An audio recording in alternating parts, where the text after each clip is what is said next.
এক সময় তুমি ছিলে আমার প্রতিটি প্রার্থনার সবচেয়ে সুন্দর নাম, আর আজ তুমি সেই নীরবতা যার কোনো উত্তর নেই। তোমাকে হারানোর পর বুঝেছি, মানুষ শুধু মানুষকে হারায় না, হারিয়ে ফেলে নিজের ভেতরের আলো। রাতের শেষে সবাই ঘুমিয়ে পড়ে, শুধু কিছু স্মৃতি জেগে থাকে। বালিশ ভিজে যায়, কিন্তু কেউ জানে না কোন নাম ধরে এত কান্না জমায় আছে। তুমি চলে গেছো, কিন্তু তোমার রেখে যাওয়া অভ্যাসগুলো আজও যায়নি। আজও অকারণে ফোন হাতে নেই।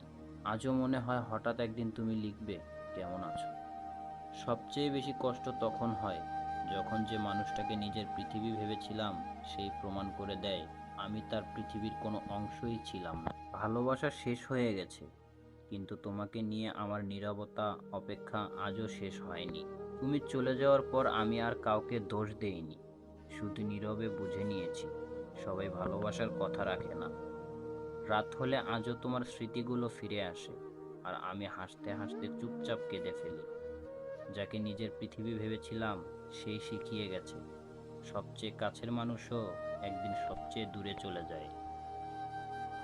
যে মানুষটাকে হৃদয়ের সিংহাসনে বসিয়েছিলাম সেই নির্বিকার হাতে আমার অনুভূতির রাজ্য ভেঙে দিল। তুমি চলে যাওয়ার পর বুঝেছি অনুপস্থিতিও এক ধরনের মৃত্যু, যেখানে মানুষ বেঁচে থাকে কিন্তু তার ভেতরের সব আলো নিভে যায়। আজও রাতের নীরব প্রহরে তোমার স্মৃতিরা শোকগাথা হয়ে নামে, আর আমার ভাঙা হৃদয় নিঃশব্দে নিজের জানাজা পড়ে।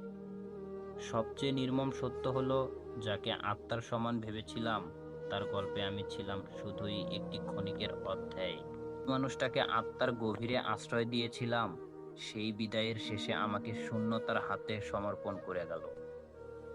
তোমার অনুপস্থিতিও এক ধরনের দূরত্ব, এ এক আত্মহীন মরুভূমি, যেখানে প্রতিটি নিঃশ্বাসে আমি তোমার নামের ধ্বংসাবশেষ খুঁজে ফিরি।